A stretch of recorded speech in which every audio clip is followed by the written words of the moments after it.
లకు ఆర్థిక భారం తగ్గించేలా ప్రభుత్వం కీలక నిర్ణయం తీసుకుంది. స్లాబ్ సైజుపై కొత్త నిబంధనలు జారీ చేసింది. అనవసరపు ఖర్చులు తగ్గించి ఇల్లు త్వరగా పూర్తి చేయడమే దీని వెనుక ఉన్న ప్రధాన ఉద్దేశం. మార్గదర్శకాలు ఏమిటి, గృహ నిర్మాణ శాఖ ఏం చెబుతోంది ఒక్కసారి చూద్దాం.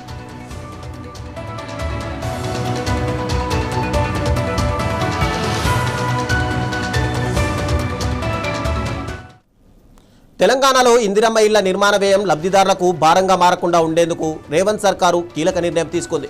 ఇళ్ల స్లాబ్ పరిమాణంపై పరిమితులు విధిస్తూ నూతన మార్గదర్శకాలను జారీ చేసింది. పేద లబ్ధిదారులు అనవసరపు ఖర్చులతో అప్పుల పాలు కాకుండా చూడడమే ఈ నిర్ణయం వెనుక ఉన్న ప్రధాన ఉద్దేశమని ప్రభుత్వం పేర్కొంది.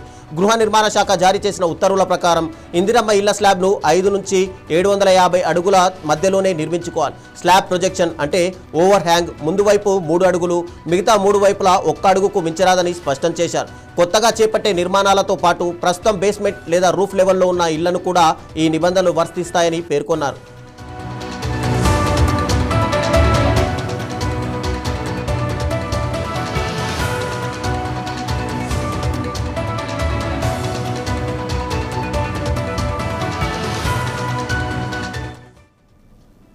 చాలా మంది లబ్ధిదారులు పెద్ద సైజులో స్లాబులు వేస్తుండటంతో నిర్మాణ వ్యయం పెరుగుతోందని గృహ నిర్మాణ సంస్థ గుర్తించింది.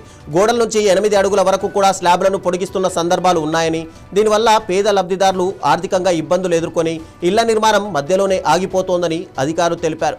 ఈ సమస్యను అధిగమించేందుకే ప్రభుత్వం ఈ పరిమితులు విధించింది.